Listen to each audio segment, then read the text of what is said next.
To blend photo with background, let's go to this plus sign and select the document type we want to work with. For this design, we'll be working with a Facebook post. I would select on this template just to give me something to work with. And you can see this image is cut out from the background.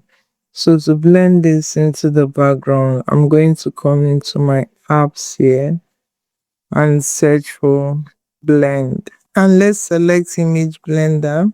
Our image is selected and the image blender is open.